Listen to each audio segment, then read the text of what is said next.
This is CBC Winnipeg News.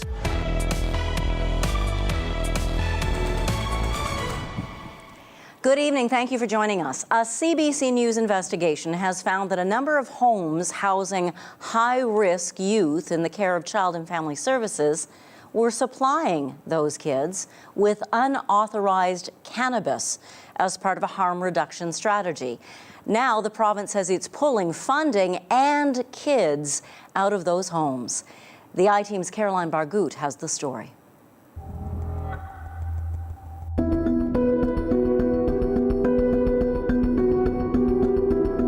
About a month ago, we saw a post on the social media platform Reddit.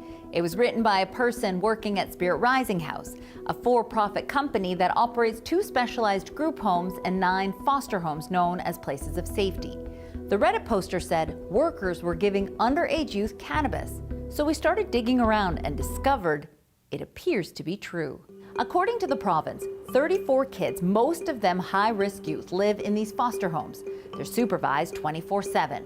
We spoke to several current and former workers who say the kids would get a choice, either receive their weekly allowance or forego it for a gram of cannabis a day. They told us it was sanctioned from people at the top as a way of harm reduction to keep the kids from going out and doing harder drugs like meth or opioids.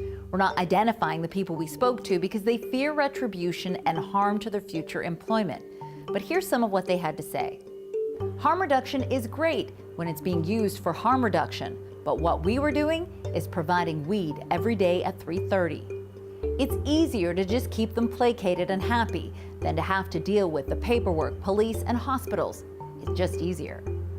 That worker says if the kids run away or miss their curfew, they would have to report them missing and involve police, which leads to a lot of paperwork. One worker said a teen who had never smoked cannabis in her life moved into a Spirit Rising House home and started smoking it every day. She said it was very concerning to me when I would show up and she's walking around with a bong in her hand and just out of it all the time. And it's all she does now. They deserve to be safe. Families Minister Navalny Fontaine says she called for a comprehensive review of Spirit Rising House as soon as she heard the allegations. She said Child and Family Services staff also dropped into the foster homes unannounced and confirmed weed was being given out. Then she put a hold on new placements. She says the province plans to pull kids out of their facilities and find new homes for them. They deserve to be seen, to be heard, and certainly at the end of the day, they deserve to be protected and loved. That is my concern. That is my #1 concern and my #1 priority as the minister responsible. Aside from it being illegal to give pot to an underage person, Winnipeg pediatrician Dr. Ruth Grimes says cannabis taken before a person's brain is fully developed will permanently alter it. I would say youth under 25 ideally should not be experimenting or using cannabis because we know that the brain is still and the psyche is still evolving and developing even up to age 25. We know that teens, let's say, that are using cannabis on a daily basis definitely have impaired academic functioning because that short-term memory, that working memory, processing speed, all of that is impaired. So it has longer-term implications. Spirit Rising House has been around since 2021. Last year, it got more than $2.2 million from government funding and CFS agencies. Ian Rabb, a well-known addictions advocate, is one of 4 owners. In an email statement to CBC News, he said cannabis is part of a harm reduction approach for high-risk youth who are addicted to opioids and methamphetamine. He said it can be prescribed by physicians and that youth are also buying and using it instead of more harmful drugs. The harm reduction approach acknowledges when a young person is making a choice that is less harmful to themselves as a positive choice. Rabb said, "We all agree that abstinence is where we all want to be, and choosing to use cannabis instead of opioids or meth and other illicit hard drugs is a step in the right direction." As far as we know, physicians are not prescribing cannabis to kids in these homes. There's a shortage of placements to house kids in care in Manitoba. And while Minister Fontaine said the province is transitioning away from Spirit Rising House, it's not clear how long it'll take to find the teens another place to live. As for cannabis being given to underage youth, the Winnipeg Police Child Abuse Unit is investigating. Caroline Bargout, CBC News, Winnipeg. If you have a tip for the I-Team, you can call our confidential tip line or email iteam@cbc.ca. Another major fire has gutted businesses in Winnipeg's North End. This time, fire ripped through 2 buildings on Jarvis Street near Main last night. CBC's Emily Brass was on the scene today. Flames burst through this old warehouse on Jarvis Street as billowing smoke and chunks of ash filled the air. You could smell it across the city. Firefighters grappled with brutally cold temperatures as they hosed the flames from above. They say it was too risky to go inside. Today, the fire was still burning, leaving behind a hollow, frozen shell. Fire officials say it started in the auto shop and spread to the warehouse, both buildings a total loss. Yeah, I was a tenant and I have a kitchen cabinet business there, and it's totally burned out. Roseanne Soe says she didn't have insurance, she has orders to fill, and doesn't know what she'll do next. It's a big loss. We have machines there, we have our stock there. It's a big loss. Myron Schultz owns a sheepskin shop on the opposite corner and stepped out to survey the damage. It's a shame. It's sad, but we've gotten used to it, unfortunately. A vacant lot on Jarvis, right across the street from Schultz's business, was the site of a huge warehouse fire in 2019. 27 artists' workshops were destroyed. Just up the street at Jarvis in Maine, a big pile of rubble is still stacked under the snow after a major blaze last year wiped out 3 businesses. And just last weekend, the Vulcan Ironworks building, a couple of blocks away, was on fire for the 4th time since last summer.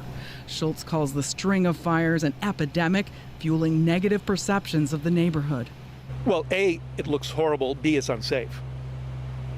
And C, it holds back any redevelopment. So it's 3 strikes. Guillaume in Geragazi used to live nearby and says he moved out after living through 5 or 6 close calls. The neighborhood is not safe anymore because of fire, every time fire. It's not good. The cause of this latest fire isn't known. Emily Brass, CBC News, Winnipeg. One of the scientists who was fired from Canada's top infectious disease laboratory, which is right here in Winnipeg, intentionally shared scientific information with China.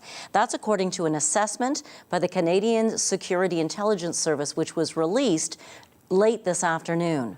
2 scientists were marched out of the National Microbiology Lab here in Winnipeg in July 2019.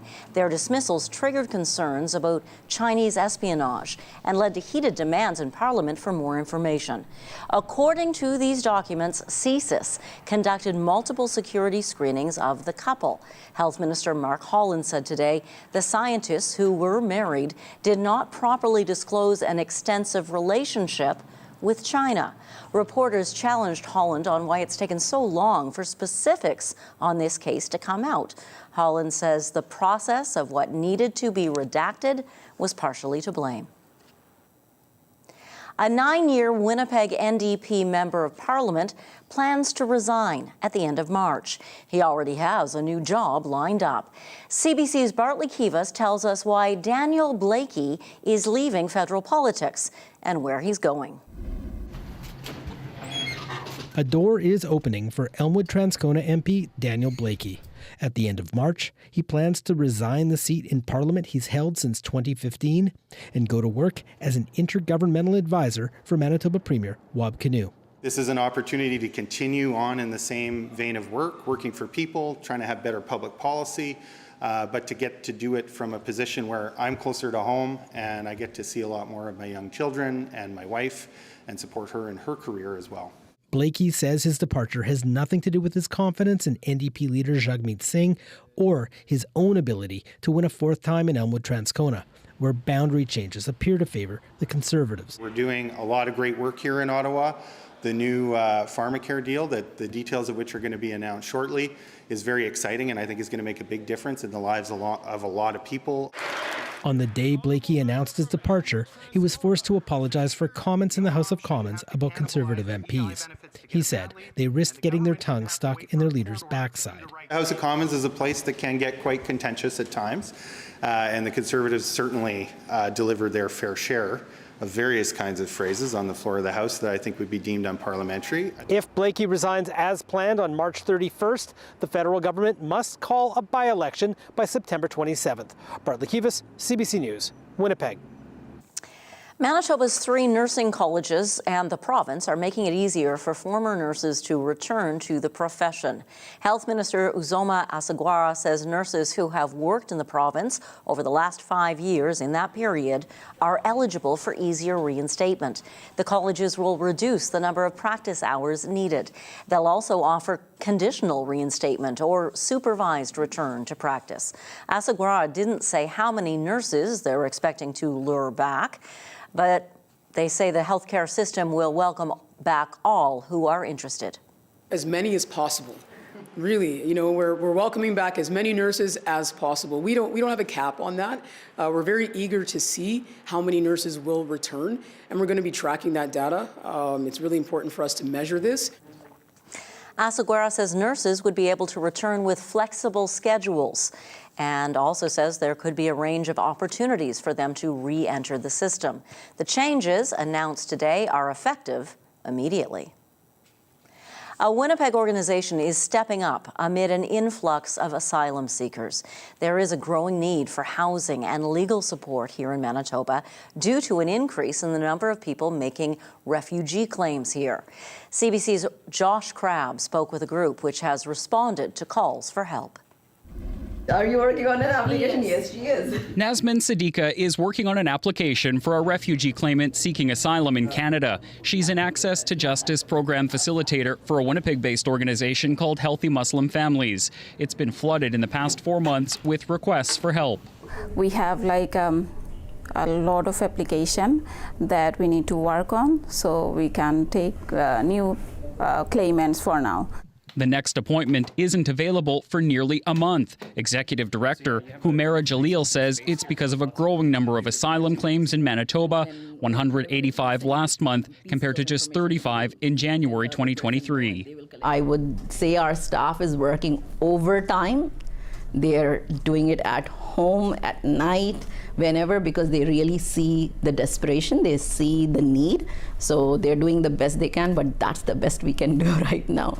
Healthy Muslim Families started as an organization in 2020, mainly helping women get an education and supporting victims of domestic violence. The organization expanded its work in 2022 to help refugee claimants.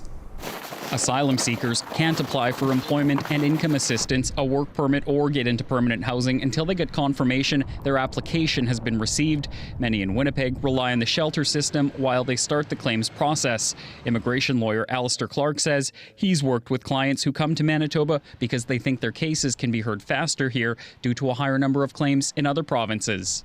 We get a lot of clients who start their claim in either the central region, which is Ontario, or the eastern region, which is predominantly Quebec. Once the application is filed, refugee claimants still need to have a hearing with the Immigration Refugee Board of Canada to determine if they can stay. Right now, at Healthy Muslim Families, they only have 2 full-time staff members, a part-time worker, and a lawyer 1 day a week. We are anticipating that people will increase. There will be an increase in number. They're hoping to hire more staff to keep up with the increased demand. Josh Crabb, CBC News, Winnipeg. The Louis Riel School Division wants to roll out universal full-day kindergarten this fall. Trustees are considering a grand total of a 7.5% hike in local school levies in this year's budget. That's a big hike.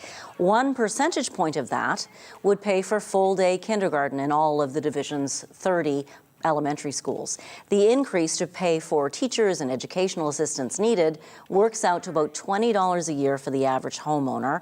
Trustee Pamela Kolochuk says everyone on the board supports the idea of full-day kindergarten. The board votes on the budget next month. Corrections guards have found drugs and forbidden items inside Stony Mountain Institution, worth $135,000. The Correctional Service of Canada says cocaine, USB card readers, a cell phone, and accessories were among the items seized. Guards found the stuff inside the maximum security unit of the federal prison earlier this month.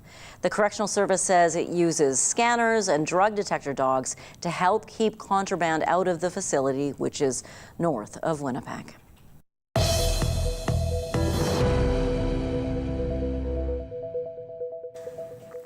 The city of Morden is running out of water. It has already declared a moderate drought, and there are concerns it could only get worse come summer. Riley Lachuk brings us more. In the city of Morden, it's late February, and the grass is showing on many lawns. Outside the city, fields are bare dirt, the result of an unusually warm and unusually dry winter. Not the type of winter Mayor Nancy Penner was hoping for. We are short on water. That has prompted the city to enter what's known as a moderate drought stage. The designation, part of a plan the city commissioned to help it and its residents better respond to extreme drought events. For a moderate drought, residents and businesses are simply asked to conserve water, cut down on car washes, hotels and restaurants asked to only serve guests water on request. This comes as much of southern Manitoba, including Morden, has received less than half the normal amount of winter precipitation. That is fueling concerns about another severe summer drought, something Morden went through in 2021. The increasing frequency of dry years has Mayor Penner not shying away from blaming climate change. Major events happen overnight, and we're seeing those extremes. So yes, I think we are seeing, where Morden is situated in the middle of the continent, we are situated for those extreme climate events just because of our geographic location. This is Lake Minnewaska. This is where the city of Morden gets its drinking water from, and right now the water level here is about 1.5 meters lower than it should be for this time of the year. And even with normal precipitation, Mayor Penner says that won't be enough to fully fill up this reservoir, which could lead to more stringent water restrictions come spring. Penner says what her city really needs is another water source to keep up with demand. That doesn't come without help from both the federal and provincial side with funding. We are working diligently to meet those needs because this community and the surrounding area is just growing so fast. The cost of that water source, Penner says, has ballooned from $24 million 5 years ago to now over $100 million. Environment and Climate Change Minister Tracy Schmidt says she is committed to working with other levels of government to build more water infrastructure. We are aware of the issues in Morden, and they're quite serious. And our department is already working very closely with the municipality of Morden. Jack Lindsay is an associate professor in the Department of Applied Disaster and Emergency Studies at Brandon University. He says emergency management and mitigation aren't as well funded in Canada as they should be, but credits Manitoba for making some strides. I would say that Manitoba Emergency Measures has turned a corner and is really pursuing some of the right directions, less response focused and becoming more engaged in mitigation and risk reduction. Penner is hoping a repeat of 2021 severe drought is not on the horizon. Everybody needs to be aware of our limited resources, and everybody needs to play a part in this. She said more public education is key in getting area residents on board. Riley Lachuk, CBC News, Morden.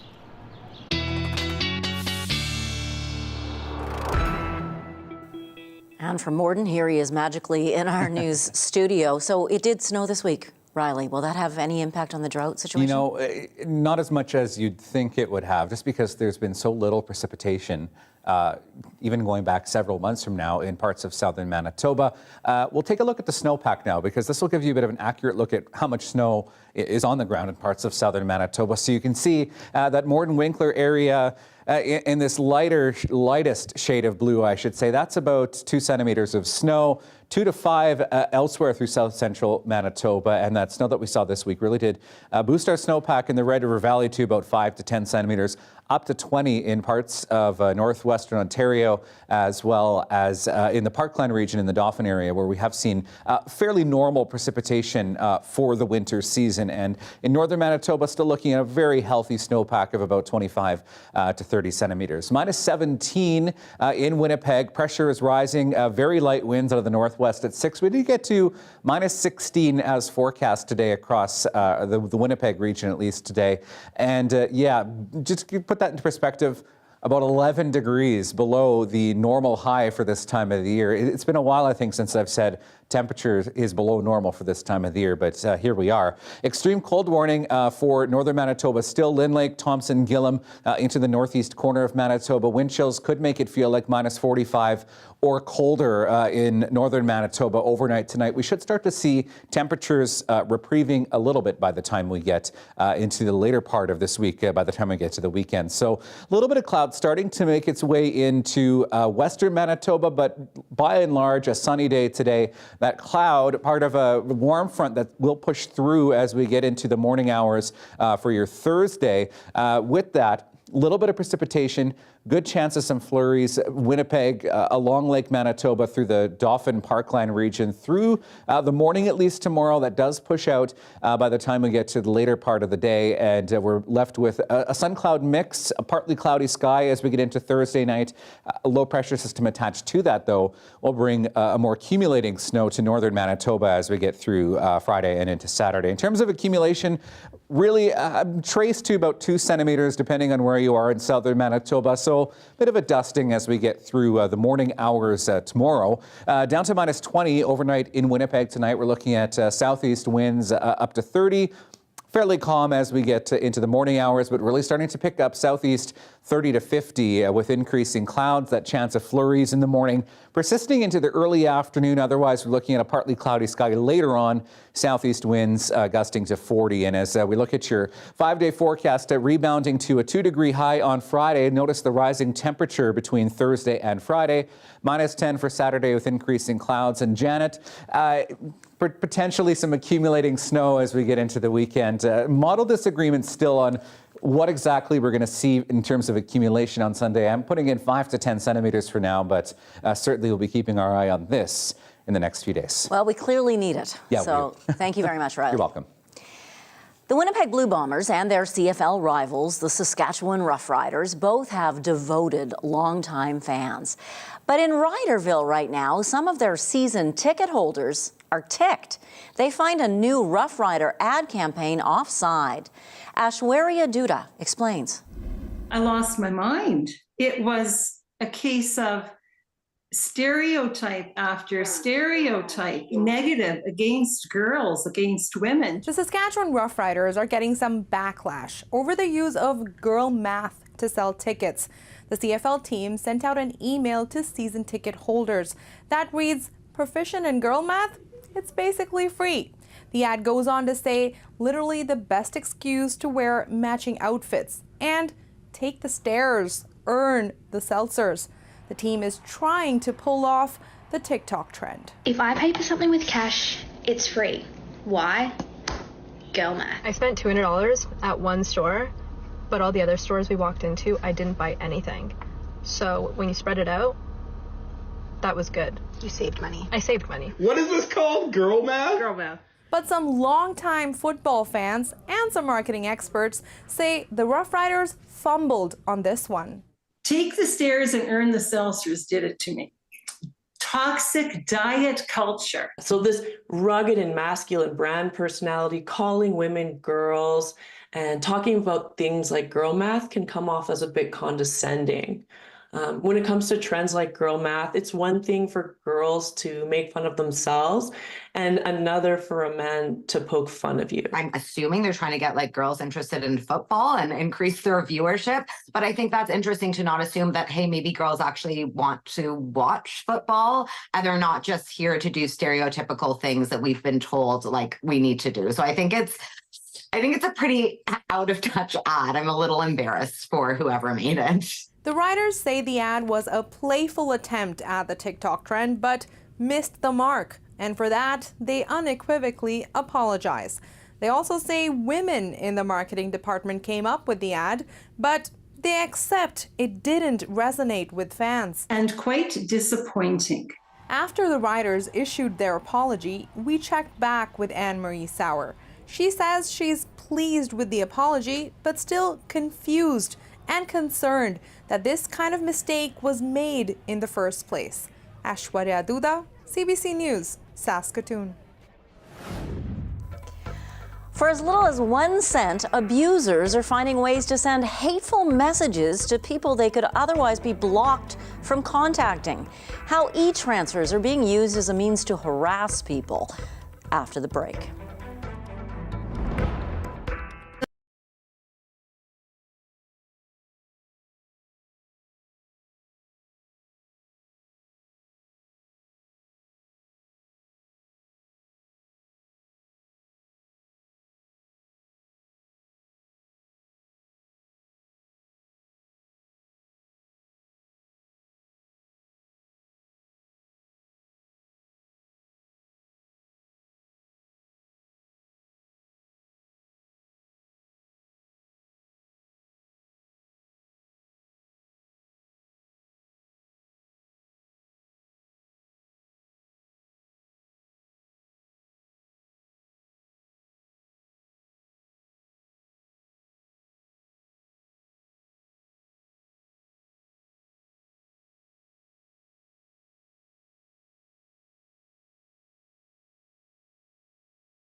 The federal government introduced an online harms bill earlier this week. It's supposed to protect children and other vulnerable people from hate and exploitation. But abusers have already figured out how to buy their way around online protections. For as little as 1 penny, they can send a hateful message attached to an e-transfer. CBC's Katie Nicholson reports.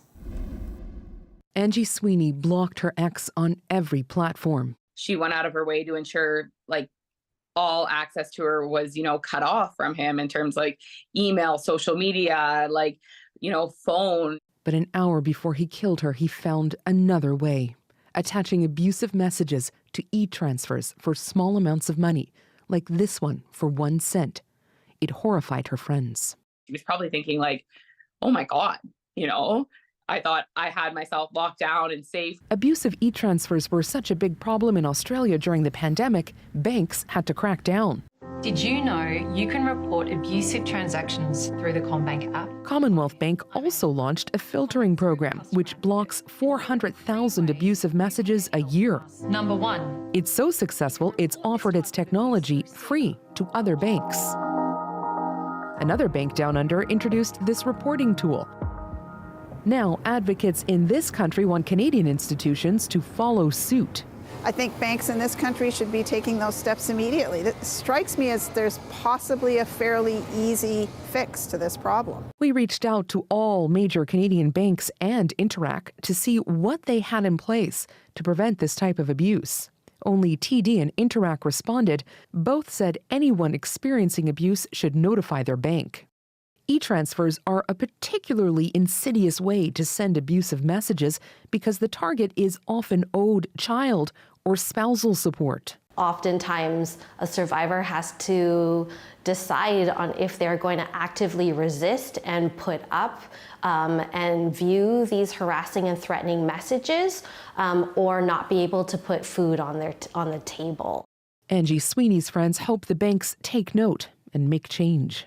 Any kind of change that can come about in a positive manner from this tragic situation, maybe somebody else won't have to go through something that, she went through. And one less avenue for abusers to target survivors. Katie Nicholson, CBC News, Toronto. Shoppers Drug Mart is being accused of taking advantage of an Ontario government program that's meant to help patients there with their medication. CBC News spoke with former employees who say upper management pushed staff to make unnecessary calls to patients and then billed the province and taxpayers. Angelina King has this report. Toronto pharmacist John Nan says med checks are valuable for patients if done appropriately. But he and other pharmacists we spoke to say in some cases the service is being exploited by Shoppers Drug Mart. I worry that something like this really could set us back as a profession, as a healthcare system.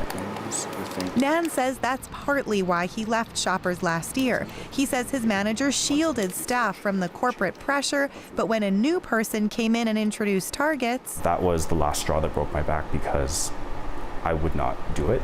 Medication reviews are done across the country, but it appears the concern over how Shoppers is doing them is striking a chord most in Ontario, where the province allows meds checks to be done over the phone instead of in person as was required before COVID-19. That phone call can bring in up to $75, $37 more than a family doctor bills. A letter obtained exclusively by CBC News sent to Shoppers management from a group of Ontario pharmacy owners says the pressure to bill is borderline abusive and is creating safety concerns for the provision of good medical care to patients and customers.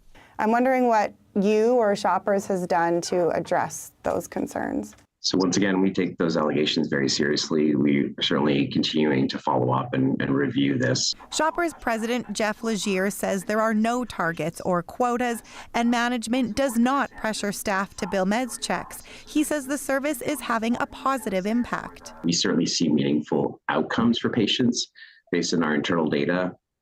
4 out of 10 times, there's a positive intervention that's happening for a patient. It was really uncomfortable. This former Shoppers pharmacy assistant says the pressure to cold call patients to schedule meds checks is partly why they quit.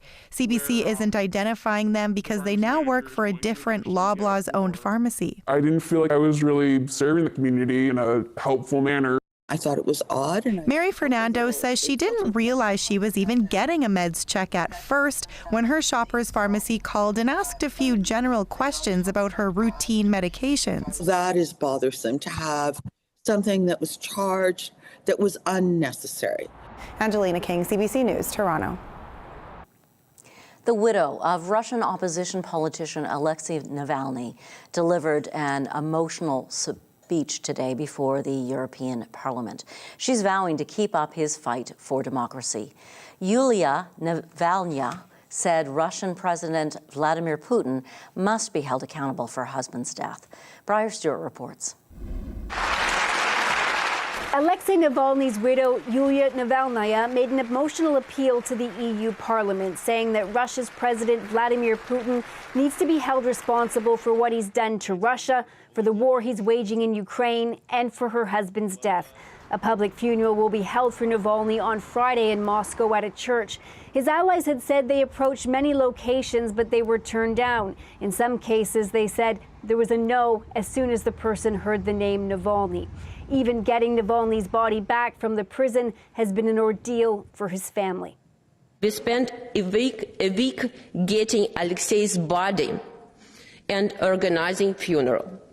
Then I choose the cemetery and coffin. The funeral will take place the day after tomorrow. And I'm not sure yet whether it will be peaceful or whether police will arrest those who have come to say goodbye to my husband. Navalny will be buried in a cemetery shortly after the funeral service. It's not clear what kind of security will be in place, but you can imagine that there will be a heavy police presence. We've seen hundreds of mourners being detained and arrested for going to memorials and laying flowers to honor him. Prison officials have said that Navalny died of natural causes after returning from a walk at a penal colony on February 16th. His family, supporters, and many Western officials hold the Kremlin directly responsible. One of his allies has said that Navalny was killed because he was going to be part of a possible prisoner swap that would see him along with 2 U.S. nationals exchanged for a Russian security agent who's in prison for murder in Germany. U.S. and German officials haven't commented on those claims. Briar Stewart, CBC News, London. As humans try to adjust to the effects of climate change, animals like these great apes are being impacted too. How what we're trying to do is actually hurting them next.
The impact of climate change is becoming more and more easy to see. New research shows how great apes in Africa are being impacted. As humans adjust to storms, fires, floods, and drought, they are pushing deeper into ape habitats. CBC's Anand Ram reports. For our closest cousins, just like us, the threat of climate change is here. An environmental pressure for critically endangered species hunted and facing extreme deforestation. They are facing a lot of threats that are much more imminent than climate change. But we do say will add an additional stressor. In some habitats it already has. A new study looked at more than 300 gorilla and chimpanzee habitats across Africa and found all of them have already seen increased temperatures in the last decade. The study then projected an even warmer world and found apes will face more extreme rainfall events, more wildfires, and more consecutive dry days. Conditions that push humans around them to the brink too. As crops fail from intense drought, farmers look elsewhere for resources. And they turn to the forest, of course, for resources. So they return to the forest to try and get food, to get more fuel, to create charcoal, things that they might need in order to basically survive these types of drastic crop failure type events. And that pushes the incidence of human-wildlife conflicts. Those who work with communities near these habitats know apes keep the forest healthy and in turn provide food and resources. So we really have those conversations with the communities, and that it's not just to protect chimpanzees for the sake of protecting chimpanzees, but it's actually a coexistence that needs to be nourished and needs to be protected. The silver lining, say experts, is that the study modeled two climate futures, one where warming is held to just 2 degrees, the other where no action pushes warming to 3 degrees. If warming is kept to the lower end, it could help save these flagship forest dwellers from more death and disruption. Anand Ram, CBC News, Toronto.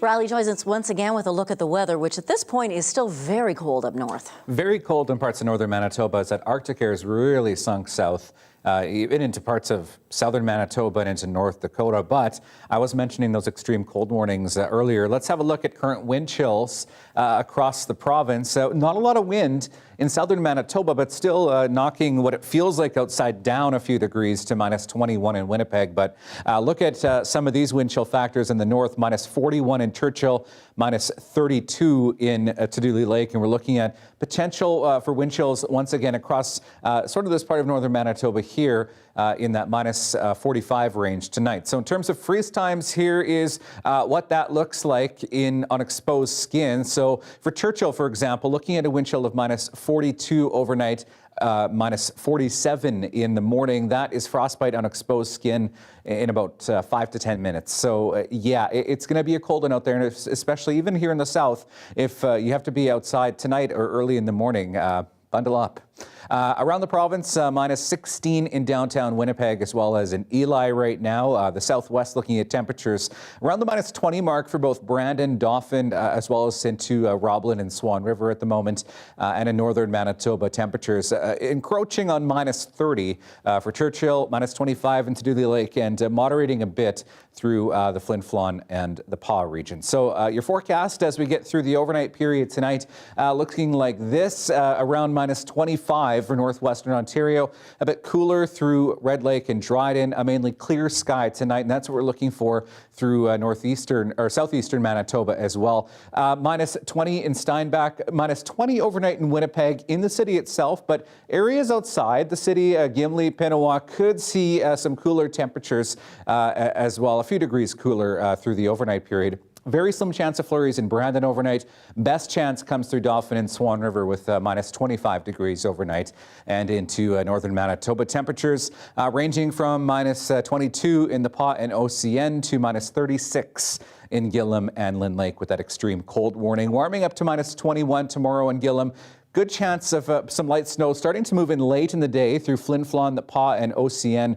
Morning flurries, the potential at least for Swan River, Dauphin, through Portage La Prairie, the Long Plain region, and this is the same for our neck of the woods in the Red River Valley as well. -7 in Winnipeg, -9, or -1, I should say, under a sunnier sky in Emerson after we see that cloud move out in the morning. And northwestern Ontario, Janet, looking at a slim chance of some flurries later in the day for Kenora and Dryden. Thanks very much, Riley. You're welcome.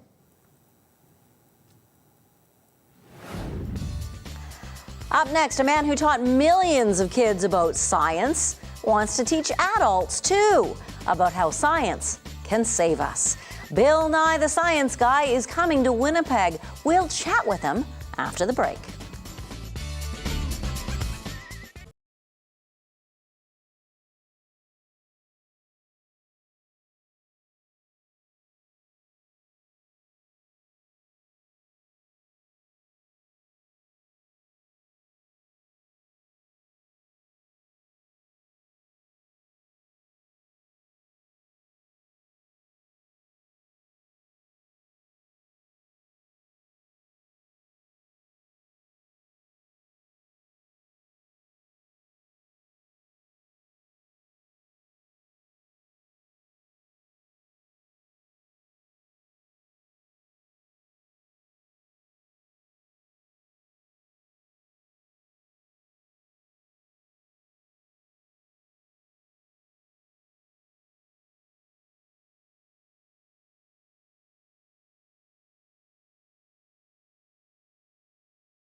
Bill Nye the Science Guy. Do you know him? He is a beloved scientist who had a big show in the 1990s, especially in the States. It was big. So here, I think we watched it on cable. He taught kids the basics of science. Since then, Bill Nye has turned his attention to more pressing matters like climate change. He's coming to the Winnipeg Concert Hall on Sunday with his touring live show called The End is Nigh. Information Radio's Marcy Marcusa spoke with him this morning about that show. I'm going to start with serious matters here, Bill. It's a thrill to have you with us on CBC. But for someone that spent years, teaching kids about the planet across the globe, about what was happening, what does go through your mind when you see some of those same kids now, many of whom are in positions of power, not taking climate change or climate action seriously? The people in political positions who are not willing to address climate change and are going to, as the expression goes, age out, which many other of us would describe as dying. And then when that happens, people will get to work. But the question for everybody is the so-called near run thing. Like, are we going to get enough people voting and insisting on making changes to the way we produce, especially energy, in time to preserve the quality of life for billions of people? There are huge opportunities. The big thing is energy production, where we get our electricity. When you talk about energy in general, we're talking about electricity. Nowadays, people are embracing at last the idea of heat from deep in the earth, geothermal heat. If we could, for example, in Winnipeg, Edmonton, if we could heat our homes using heat from deep in the earth, then it would free up a bunch of other energy for uses in transportation, agriculture, and in general raising the quality of life for everyone. And so I claim that science is the best idea humans have ever had. And if we come up with a better idea, we'll toss it out and start over, which is the process of science. Test it, toss it, see what happened, compare what you thought would happen with what really happened, and then start over. That's the process. So these big problems can be addressed if we all acknowledge that they're solvable and get to work. And so you say, how should science education change? Well, let's maybe not change, let's just have more of it. And I say, I'm a mechanical engineer because I like bicycles and airplanes, and we don't want everybody to be an engineer, Marcy. That would be just the visual, the clothing alone would be very troubling. But we don't want everybody to be a scientist. We need farmers. We need people to build automobiles. We need lawyers, strangely enough. But what we want is to have everybody have a fundamental understanding of the process of science so that we can collectively make good decisions for the betterment of humankind. What gives you hope in Gen Z and Gen Alpha when you look at those upcoming generations around this question of climate change and what comes next? What makes me optimistic? Mm-hmm. If you have to be optimistic or you're not going to get anything done. If you think, as I say, you're going to lose the game, you'll lose before you even get on the ice. You have to believe that you can beat the other team. We have to accept that we can do something about any of these problems: global pandemics, extreme poverty, and climate change. We have to believe that we can get her done or we won't. And so with that in mind, it doesn't mean you are naive or don't pay attention to the problems. It means you acknowledge that we have troubles and we do something about them. Bill Nye, the science guy, talking with Marcy Marcuso this morning on Information Radio. Your 7-day forecast and daily lift are still to come.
Let's have a look at your day planner for your Thursday now. So we're expecting a few light flurries through the capital region first thing in the morning at minus 16 degrees. Winds gusting to about 50 in the morning, 40 in the afternoon. Lingering chance of flurries. Like I said, though, the greatest chance we'll see some flurries is through the Lake Manitoba region into the Parkland, Swan River region. So we're aiming for minus 7 tomorrow afternoon with a sun-cloud mix. Windy conditions through Friday, and then we look at some snow moving in for Saturdays. Like I mentioned, still some model disagreement on what exactly we're aiming for on Sunday. I've got 5 to 10 centimeters in there right now with some periods of snow on the way for Monday and a sunny minus 4 on the way for next Wednesday. Well, a nurse who was walking in Yukon recently with 2 dogs had a bit of a startling encounter. Oh, a bit startling, yeah, but don't worry, the dogs are fine. Great. Here's your daily lift.